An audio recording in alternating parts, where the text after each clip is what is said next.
Good morning, students.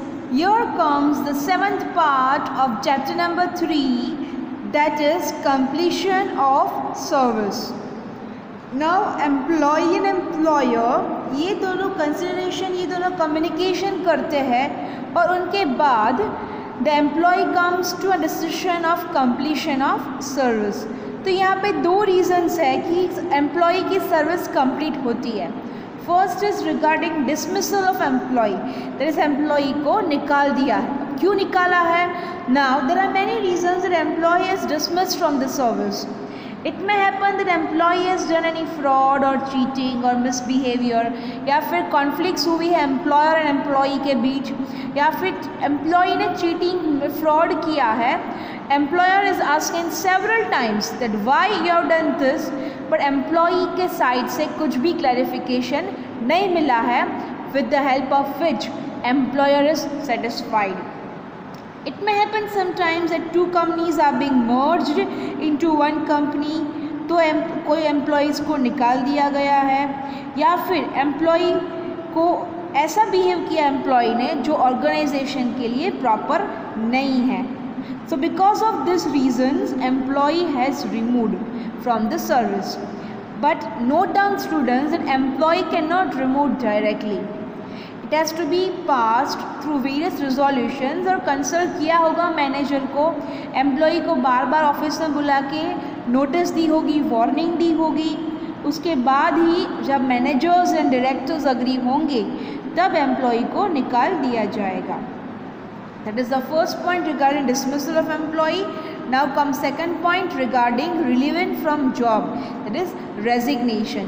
अब employee खुद resign हो रहा है कंपनी में से, he or she is not ready to serve the company in the future, तो वो resignation अपना दे देगा. It may happen कि employee है, उसका retirement का time हो गया है, तो वो खुद अपने आप निकल जाएगा. It may happen that he or she has got a better and high opportunity in the higher organizations, और या ऐसा हो सकता है कि he or she is not having good relations, उनके employers के साथ अच्छे terms relations नहीं है, उनके जो सेम इक्वल स्टेटस के एम्प्लॉयज़ है उसके साथ cordial relation नहीं है, या he or she feels isolated from other employees, उनको ऐसा लग रहा है कि फाइनेंशियल बेनिफिट्स नहीं मिल रहा है कंपनी में, तो वो अपने आप रिटायर हो सकता है. इन दोनों में मेन डिफरेंस क्या है स्टूडेंट्स की? फर्स्ट जो है dismissal of employ, employ willingly जाना नहीं चाहता है कंपनी में से, but employers are relieving him from the job. Second क्या है? रेजिग्नेशन, मतलब कि employ is willingly ready to resign from the job, तो वो अपने आप यहाँ पे निकल रहा है कंपनी में से, रेजिग्नेशन दे रहा है. Okay, now let's see the model letters, कि अगर ये कंप्लीशन ऑफ सर्विस है तो उनका लेटर कैसे लिखते हैं. Letter informing about completion of service. The name of the company is Garvi Gujarat India private limited. Contact details है, राइट साइड में उनका एड्रेस है, लेफ्ट साइड में एम्प्लॉय का नाम, उनका designation and city and pin code है. तो क्या है? Shri Bhavin Vyas who is a sales executive, वो सेल्स एग्जीक्यूटिव है. Subject is completion of service.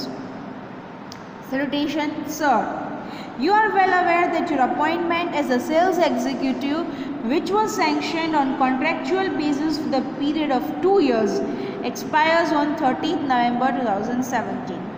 अब ये हमेशा ध्यान में रखना कि एम्प्लॉयर एम्प्लॉय को निकालता है या एम्प्लॉय खुद निकलता है कंपनी में, इन दोनों में नोटिस पीरियड होगा 1 मंथ का. Minimum 1 month should be given the time for the employer and the employ की वो सर्विस में से अब उनकी सर्विस कंप्लीट हो जाए.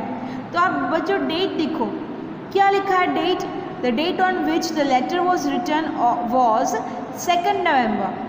2 नवंबर पे ये लेटर लिखा था. अब कब वो बोल रहे हैं? 30 नवंबर. द कंपनी से फिर आपका जो टाइम पीरियड था, जो कॉन्ट्रैक्ट पीरियड था 2 इयर्स का था, तो अब कॉन्ट्रैक्ट पीरियड कब एंड हो रहा है? 30 नवंबर, मतलब कि 28 डेज. राउंड फिगर में बोले तो 1 मंथ का डिफरेंस है. Next, your appointment was made to canvass and spread the products of the company in 3 districts of the North Gujarat. तो आपका अब कॉन्ट्रैक्ट किया था कि हमारी प्रोडक्ट्स जो है कंपनी की वो आप 3 डिस्ट्रिक्ट्स नॉर्थ गुजरात के 3 डिस्ट्रिक्ट में जाकर आप प्रोडक्ट्स स्प्रेड करो और सेल करो. Your quarterly sales summary shows that you have popularised the products in north Gujarat. आपकी क्वार्टरली सेल्स है मतलब कि वो एक क्वार्टर दैट इज 3 मंथ्स, और 3 मंथ्स का जो क्वार्टर है उनमें आपने जो प्रोडक्ट्स हमारा नॉर्थ गुजरात में बहुत अच्छा सेल किया है. You have been successful in developing a market for our product. The management is highly please and satisfied with your performance. कि आपका जो परफॉर्मेंस था वो कॉन्ट्रैक्ट बेस पे था, 2 ईयर्स के कॉन्ट्रैक्ट बेस पे, और नॉर्थ गुजरात के 3 डिस्ट्रिक्ट में आपने बहुत ही अच्छा सेल्स किया है एंड आपका जो परफॉर्मेंस है उससे हमारी मैनेजमेंट सेटिस्फाइड है. On the last day of your duty, you will be given a certificate of appreciation along with amount that is due to you. Best wishes for your bright and progressive career. तो क्या बोल रहा है employer कि आपकी जो last date है उस डे पे हम आपको सर्टिफिकेट ऑफ अप्रिसिएशन देंगे, उसके साथ अमाउंट आपका जो पेमेंट भी पेंडिंग है वो भी हम कर देंगे. एट लास्ट बेस्ट विशेस बोल रहे हैं उनके करियर के लिए. कॉम्प्लीमेंट्री क्लोज कौन लेटर लिख रहा है? Jitendra Shukla, who is the chief officer of the company, and the name of the company at the last. Big all letter है, that is the last letter of this chapter. Letter of order of compulsory retirement from service. अब यहाँ पे compulsory retirement है तो उसके बारे में letter लिखना है. So this is the format of the letter, usual format. Subject order for compulsory retirement from service जो हमारा टॉपिक है. Let's start the body of the letter. In the context of the above mentioned subject, a committee was appointed to make a department inquiry regarding the serious charges of financial malpractices made against you. अब employer है वो employ को compulsory retirement के लिए बोल रहे हैं कि आपने जो काम किया है, हमारी कमिटी ने डिसीजन लिया है दैट आपने जो भी चार्जेस लिए हैं फाइनेंशियल माल प्रैक्टिस मतलब कि फ्रॉड किया है फाइनेंशियली, उसके वो फाइनेंशियल फ्रॉड में जो भी नुकसान हुआ है कंपनी आपके पास लेगा.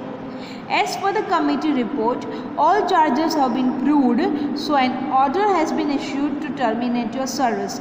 And वो प्रूव हो गया है कि आपने फाइनेंशियल माल प्रैक्टिस कंपनी में की है.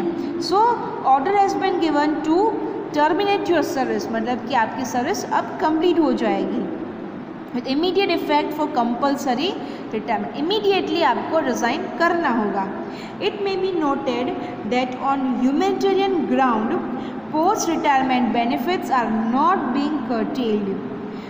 ह्यूमैनिटेरियन ग्राउंड मतलब कि मानवता की दृष्टि से देखें तो आपके पोस्ट रिटायरमेंट बेनिफिट्स मतलब कि रिटायरमेंट के बाद आपकी जो बेनिफिट्स है वो सब आपको मिल जाएंगे. एट लास्ट कॉम्प्लीमेंट्री क्लोज कौन लिख रहा है वो letter? Branch manager. And copy किसको साइन की है? Accounts department.